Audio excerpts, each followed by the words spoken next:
Welcome to Strictly Salina. I am your host, Ann Knowles. Some of you have been watching because I have talked with you all, so thank you for watching this program. We air monthly and we run bi-weekly, I think every 2 weeks. And this is a program that allows you and me to learn about the various activities and entities that exist in Salina that help educate and entertain all of us who live in the area. We like to bring you new things. It's a challenge for me, and I have the distinct pleasure of meeting wonderful, talented people who serve this community so well. If you want to be a part of Strictly Salina, you need to get in touch with us or get in touch with me and let us know. We would love to have you on the program. If you want to get in touch with us, I'm going to give you the phone number. It's a 785 area code, and it's 823-2500.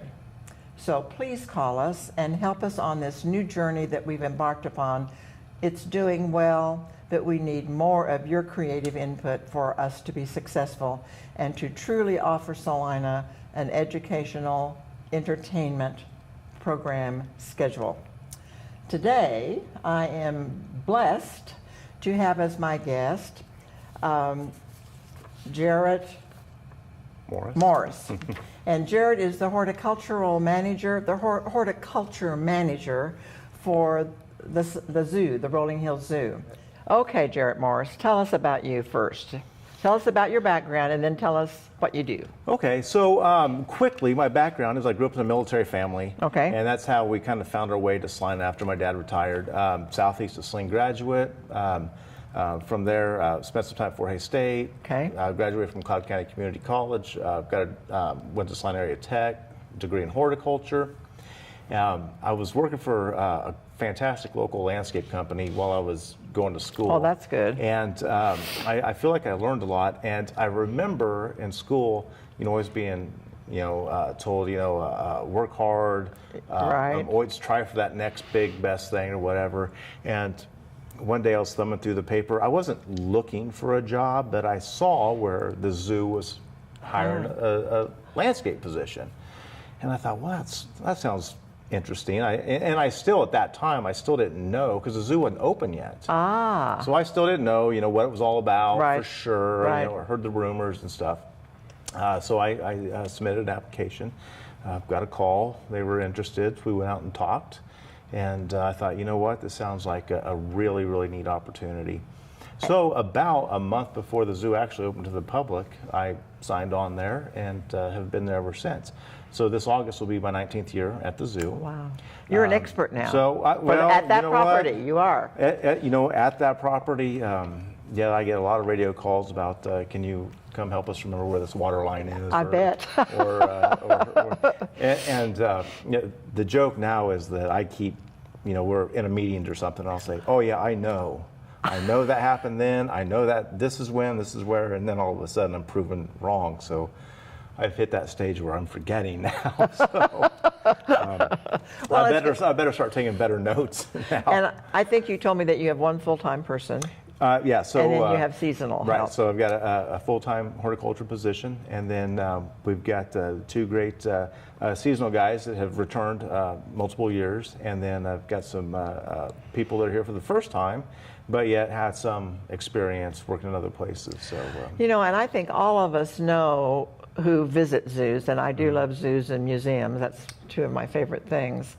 How important the landscaping and just the landscape environment is to the theme, the vision, the whole sense of what the zoo is about. Right.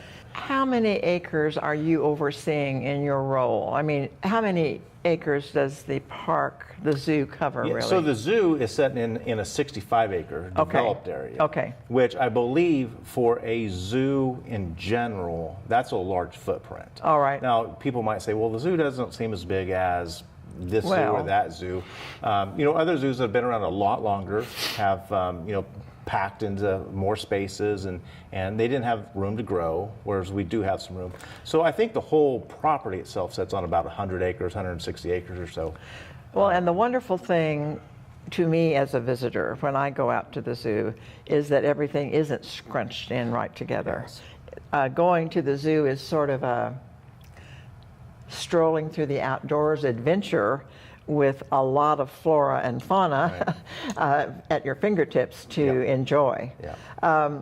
Just before we get into your specific role, I wanted to mention to the audience that we do have a couple of things coming up at the zoo that I don't want you all to forget about. I want you to remember that on Saturday, August the 11th, the Back to School Blast and Run for the Hills program will go on.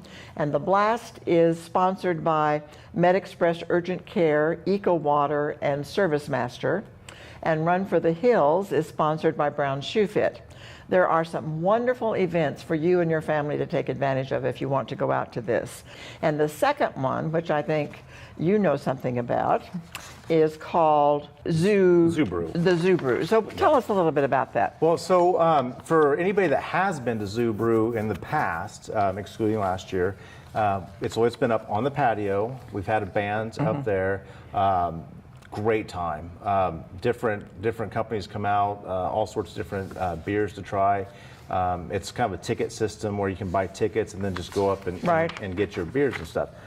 Last year, and this was a great change, I feel. They kind of moved the music a little more to a background setting. A lot more microbrew type tents are set up. Okay. So it's a lot more casual, social atmosphere. A lot more different beers to try.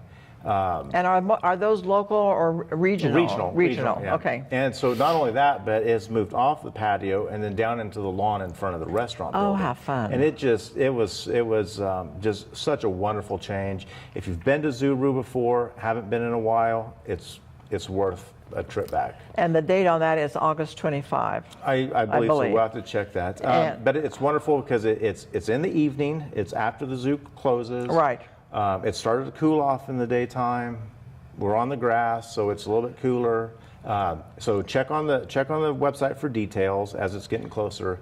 But they always usually have a bus set up. Okay, so you good. can get on the bus around the Cozy Inn. Now, check the website in case it changes, in case locations change. Right. But for free of charge, you can ride the bus out to the zoo, enjoy the evening, and then have a ride back into town. That's wonderful. It's excellent, and I encourage people to take advantage of that. And for the audience, just think, this is the end of the summer event, kind of the doldrums of August, and this is a wonderful exclamation point entertainment before the fall hubbub begins again. Yes, pick your favorite brew, get on the tram, take a trip, watch the sun go down over the zoo. It's fantastic. Look forward to it. Yes. I look forward to it. So you do maintenance and upkeep and innovations, and I think you are going to tell us about some of the innovations that are getting ready to be open to the public. Right. Well, we have the couple of things I'd like to talk about, but first I'd like to just quickly expand on what you were saying about the importance of horticulture in a zoo setting. You remember looking back at the old picture books of the old zoos, the bars and the concrete, lots of and concrete. those cages like that. Well, sometime I believe it was in the 80s, people started experimenting with trying to get some of the concrete out, opening them up, and then there was some grass for a lot of years. And then it was like sticking some trees in.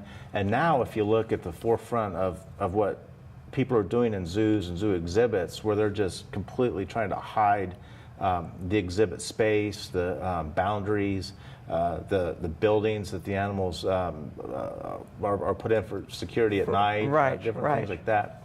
And so we try to mimic, what plant material you might see in certain areas. We use bamboo and just different types of trees with different textures and things like that to kind of help sell it a little bit.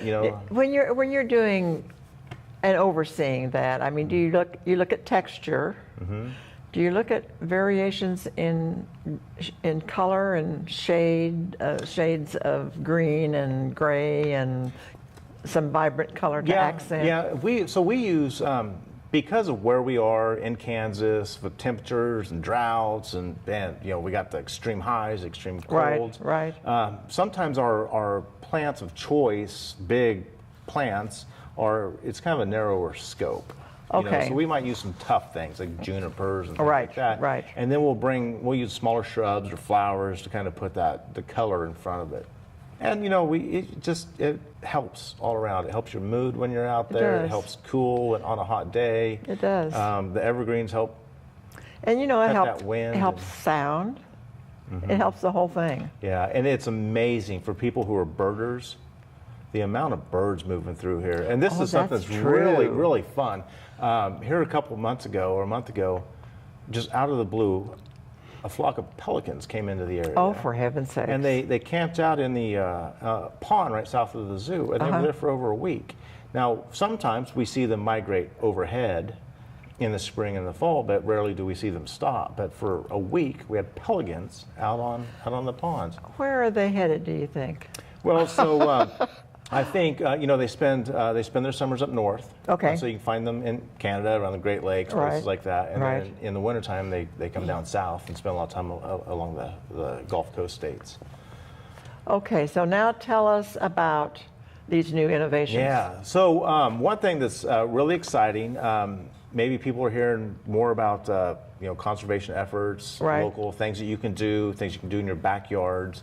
So one thing we did a couple years ago was registered the zoo as a monarch habitat. Oh, I'm so glad you all did that. So you can go to www.monarchwatch.com, and they give you guidelines kind of on what it would take to certify your backyard. I did not know that. And some of that is just reminding you that not to spray pesticides everywhere, types of trees that might be good shelter plants for butterflies, all of your milkweeds that are the plants that the monarch will lay eggs on and then the caterpillars will eat from, different plants that they might hang in to form their chrysalis.